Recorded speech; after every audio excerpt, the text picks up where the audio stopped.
All right, thanks, guys. OKC takes on the Sixers, 7 o'clock Eastern tip-off in Philadelphia. The Sixers are minus 7.5, total at 213. We did see a half-point move toward the Sixers and movement downward on the total. Philly opened minus 7, up to minus 7.5. Total opened 214, down to 213. 51% are leaning OKC, 68% shaded toward the over. Right now, the Thunder are plus 270 on the money line. Nerlens Noel is out for the Thunder, so his homecoming to Philadelphia will not happen. He will not be playing.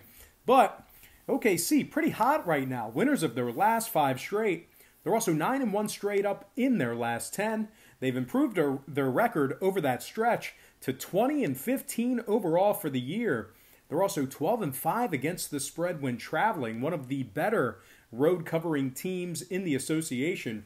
Now, Shai Gilgeous-Alexander, he's averaging 20 points a game, 5 rebounds. Dennis Schroeder, 19 points a game, 4 rebounds, 4 assists. And Danilo Gallinari, 18 points a game, 6 rebounds for him. This OKC team, just absolute covering machines right now. 7-1 against the spread in their last 8. They also rank in the top 3 in points allowed on the road, top 10 in top 10 in defensive field goal percentage on the road as well. Now, Philadelphia on the other side, they're pretty cold right now. Just 3-7 straight up in their last 10. They suffered losses to the likes of Orlando and Brooklyn during that stretch.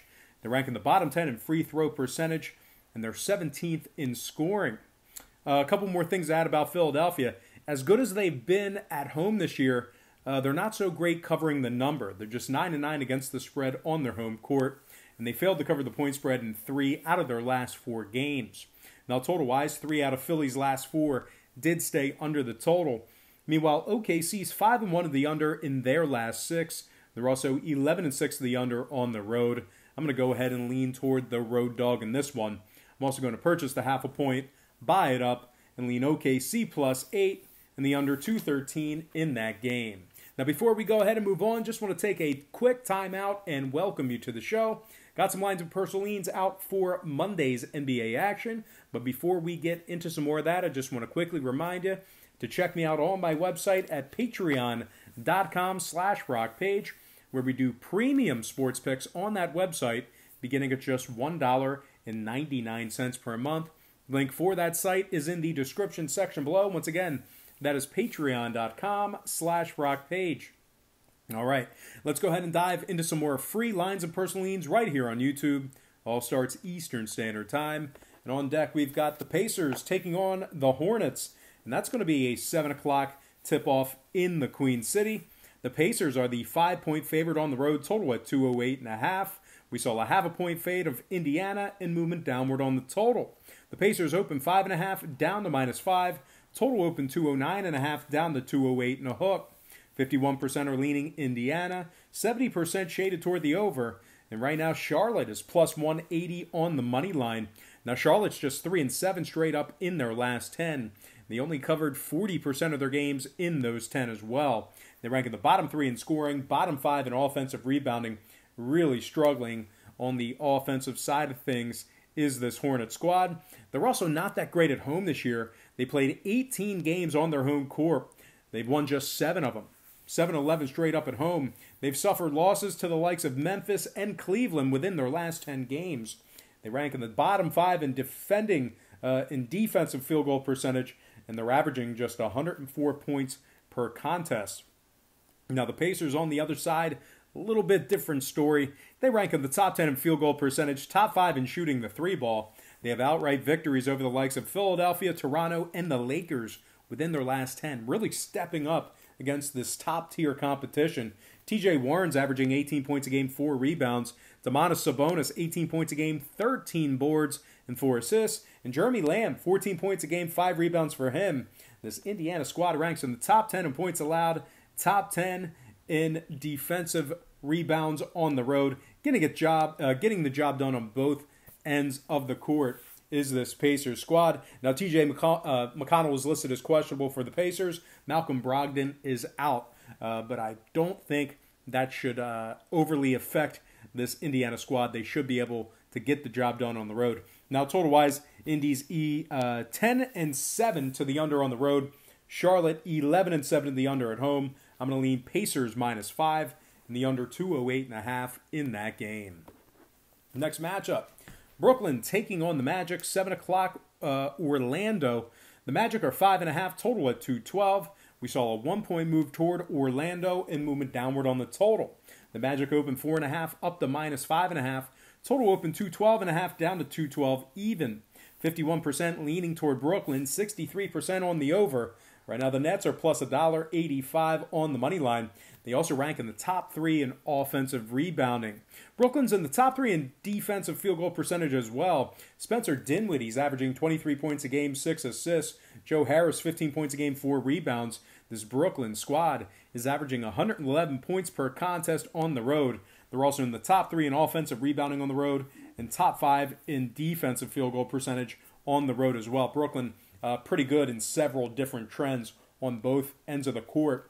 Now Orlando on the other side, winners in just 4 out of their last 10 games. They also covered just 40% of their games in their last 10 as well. They rank dead last in scoring on average per game, and they're in the bottom 3 in offensive field goal percentage. Really the story with this Orlando squad is they struggle to put points on the board.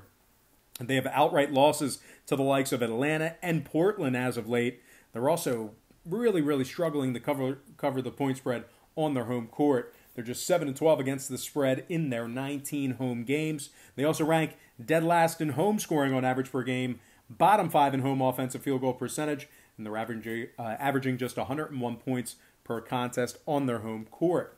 Now, 5 out of Orlando's last 6 games did stay under the total. I'm going to lean toward the road dog in this one. Give me Brooklyn +6 after buying the hook and the under 212 in that game. Next matchup, Celtics taking on Washington, 7 o'clock Nation's capital. Boston's -8, total 226.5. Half a point fade of Boston and movement downward on the total. Celtics opened 8.5 down to -8. Total opened 227 down to 226 and a hook. 62% leaning toward the Wizards, 53% on the over. Right now Washington's +320 on the money line. Now, if you like Washington in this matchup here, just keep in mind they're taking on a Celtics squad who ranks in the top 3 in points allowed, top 5 in defensive field goal percentage. Jason Tatum's averaging 21 points a game, 7 rebounds, 3 assists. Gordon Hayward, 17 points a game, 6 rebounds. And Marcus Smart, 11 points a game, 5 assists for him. The Celtics rank in the top 10 in defensive rebounding, top 5 in offensive rebounding on the road, getting the job done both ends of the court. They're 11-6 straight up and against the spread when traveling, and they're allowing just 102 points per contest away from home. A couple more things to add about Boston.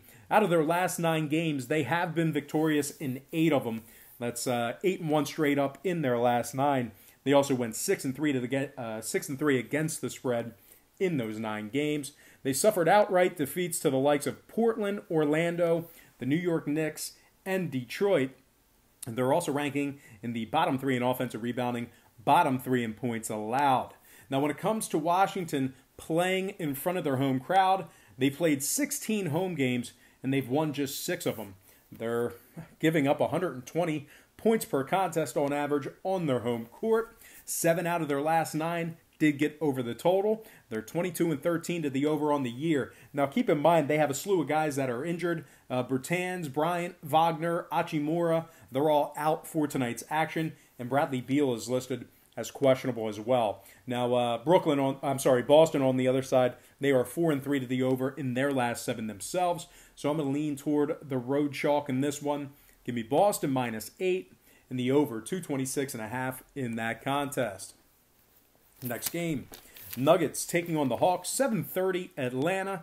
The Nuggets are the 7.5-point favorite on the road, total at 223. 52% are leaning Denver, 74% shaded toward the over. And right now, Atlanta's +280 on the money line. Parker, Jones, and Collins are questionable for the Hawks. Having said that, though, the Hawks still starting to get a little hot with regard to the point spread. 3-0 against the spread in their last 3.